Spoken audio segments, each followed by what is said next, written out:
Баршаңызға сәлем достар, қалдарыңыз қалай? Маған осы зенде гүлі тапсырысқа түскен болатын, қыздар, қараңыздар, өте керемет. Осыны отырғызып, пересадкасымен бірге отырғызып беруімді сұранған болатын. Міне қараңыздар, мынандай өте керемет кераманың осындай кашпосына отырғызып берейін деп жатырмын, қыздар. Доллар гүлінің күтімі туралы мен сіздерге осы видеода соңына дейін қараңыздар, барлығын айтып түсіндіретін боламын. Ең алдымен, қыздар, мына тұрған уақытша транспортировочный грунт деп аталынады бұл. Осы гүлдің топырағын толығымен босатамыз, қыздар.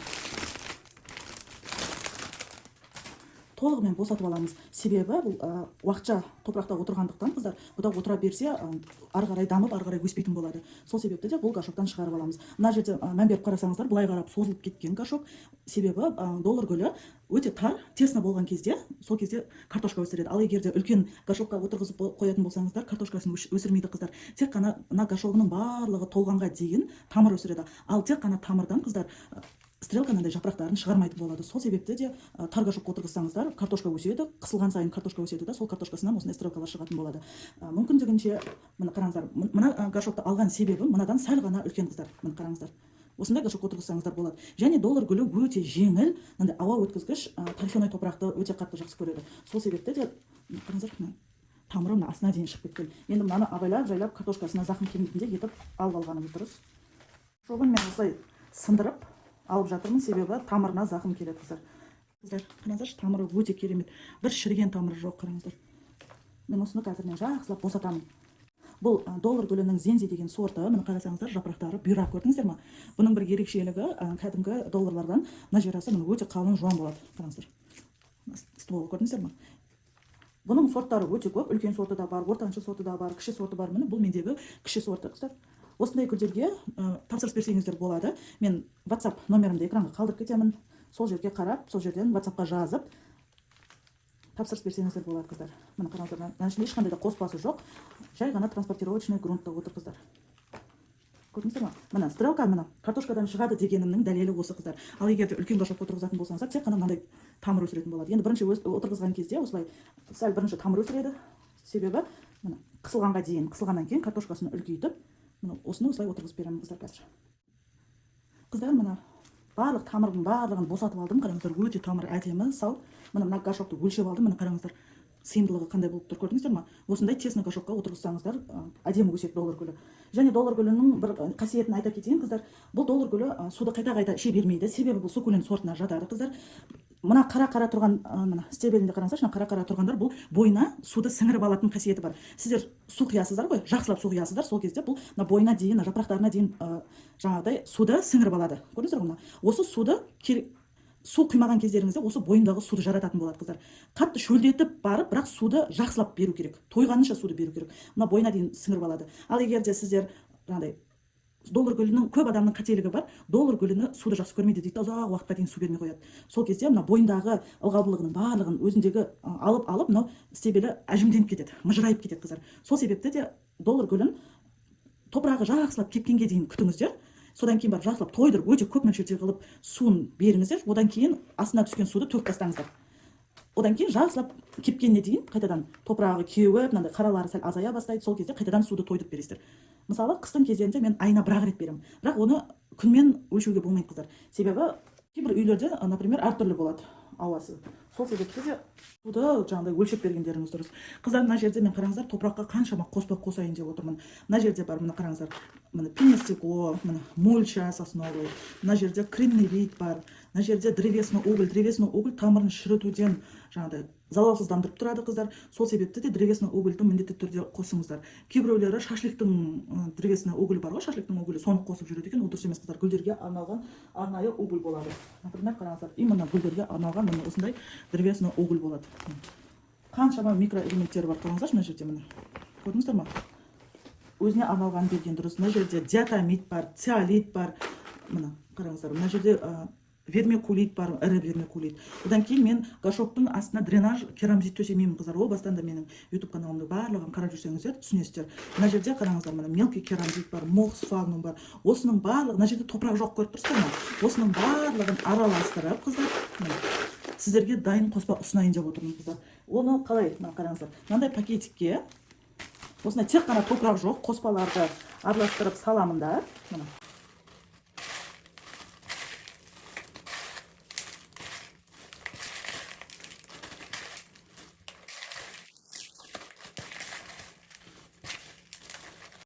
Қыздар, міне тек қана қоспа көріп тұрсыздар ма?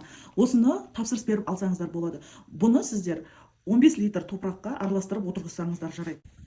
Қыздар, назарларыңызда мына жерде қараңыздар, универсальный грунт, кәдімгі террафорте. Террафортеға да заказ берсеңіздер болады, қыздар. Бұның ішінде қараңыздар, песогы да бар, барлық керекті гүлге қоспалар бар. Бұның құрамында перлиті де бар.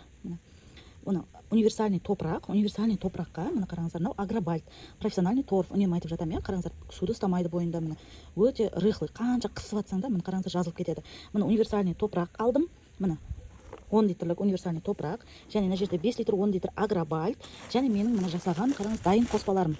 Міне дәл осындай мынандай бір пакетте заказ берсеңіздер болады, қыздар. Осыны ашасыздар да. Барлығы микроэлементті грунт бұл қоспалар. Тамырын шірітпейді, емдеп тұрады, гүлдеріңіздің тамырын артық ылғал беріп қойсаңыздар, содан сақтап тұрады. Мына мысалы пенистекло, керамзит, артық ылғалдың барлығын бойына сіңіріп алып, гүлдеріңіздің тамырын шірітпейді. Және ішінде древесный угілі бар, шірімеуіне, бактерияларының көбеюіне деген сияқты, бактериалды аурулардың алдын алып, залалсыздандырып тұрады. Міне осындай бір пакетигіне заказ берсеңіздер болады. Мысалы, сіздер 10 литр, 5 литр дайын топырақ алсаңыздар да болады. Дайын топырақ та бар менде. Енді осы қоспаға қазір мен доллар гүлінің топырағын дайындап, мен сіздерге осы жерде араластырып көрсетіп отырғызатын боламын. Видеоны соңына дейін қараңыздар. Қыздар, мен алдын ала доллар гүліне арналған топырақты дайындап алғанмын. Енді бұл жерде қараңыздар, міне торфяной өте жеңіл, қараңыздар, қап-қара емес, қанша қыссаңыздар да міне ажырап кетеді. Бұл дегеніміз ішінде агробайт қосылған, профессиональный торф, міне қаншама қоспасы бар, тамырын залалсыздандырып тұрады. Міне дренажды мен айттым ғой жаңа, горшоктың астына төсемеймін деп, міне осылай топыраққа қосып жіберемін. Артық ылғалдылығының барлығын осы дренаж, пенестекло, керамзит ұстап қалады, қыздар. Міне қаншама қоспасы бар. Тек қана универсальный қап-қара болып тұрған топыраққа отырғызбаңыздар. Міне доллар гүлдеріңіз әдемі өссін десеңіздер, міне осындай керемет топыраққа отырғызсаңыздар болады.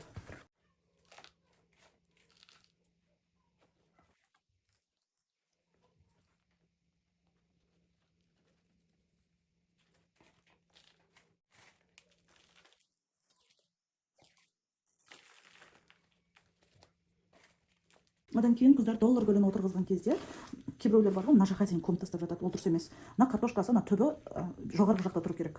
Егер де су құйған кезде, егер де топырақ мына жақтан тұратын болса, онда мына жақта шірт жібереді. Бұның точка ростасы деген осы жерде. Точка ростасын, кез келген гүлдің точка ростасын жаңағыдай топырақпен көмуге болмайды, қыздар.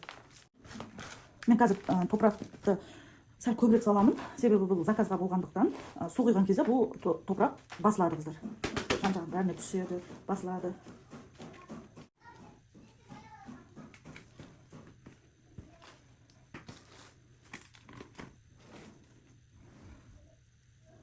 Мінекей қыздар, осылай міне доллар зензи гүлін отырғыздым. Қараңыздар, қандай керемет топыраққа отырғызылды. Қазір мен сіздерге жақыннан көрсететін боламын, қыздар. Осындай гүлдерге тапсырыс берсеңіздер болады, қыздар. Отырғызылуымен бірге отырғызып, стресстен шығарып, адаптироваться еткізіп беремін, қыздар. Мына жерде қараңыздар, мына циркон, мына жарты литр жылы суымды дайындап алдым. Циркон бұл антистресс, білесіздер, кез келген гүл орналасқан кезде, пересадка жасаған кезде міндетті түрде стресс алады. Сол себепті де мына цирконды, мына жарты литр суға 2-3 тамшы циркон тамызып,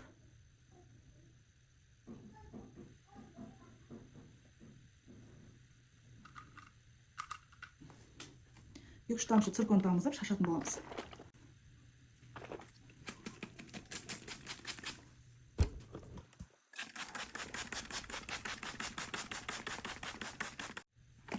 Және осыны топырағына құйып та жіберсек болады. Негізінде доллар гүлінің жаңағы пересадкадан кейін суды 1-2 күннен кейін құю керек деп айтып жатамыз. Топырағына жаңа тамырын ашқанда топырағы өте андай болып тұр екен, құрғап тұр екен, шөлеп тұр екен. Сол себепті де осылай.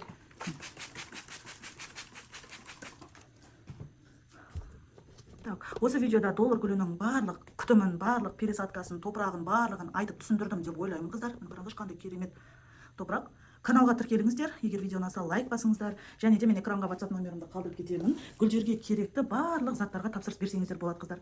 Қараңыздар, андай қоспалар, топырақтар, осындай. Мынандай доллар гүліне арнайы дайын топырақтарға да женский счастье кез келген гүлдердің топырақтарына, препарат, дәрі-дәрмектеріне тапсырыс берсеңіздер болады. Және де гүл күтімін өзім үйренемін, оқимын десеңіздер, мен описанияға Instagram парақшамның ссылкасын қалдырып кетемін, қыздар. Гүлдер курсын оқысаңыздар болады. Дәл қазір ноябрьдің 18 күні курс басталады, қыздар. Соған дейін маған WhatsApp-қа жазып, гүлдер курсына жазылсаңыздар болады. Ал егер де отзывтарды көрем десеңіздер, Instagram парақшаға өтіп көрсеңіздер болады. Отзыв өте көп. Гүлді керемет етіп әдемі өсіруді үйреніп аламын десеңіздер, гүлдер курсына жазылыңыздар. Назарларыңызға рахмет. Егер видеоны аса лайк басыңыздар, комментарий жазыңыздар, сұрақтарыңыз болса. және каналға тіркеліп кетуді ұмытпаңыздар. Тапсырыс беру үшін WhatsApp-қа жазыңыздар. Сау болыңыздар.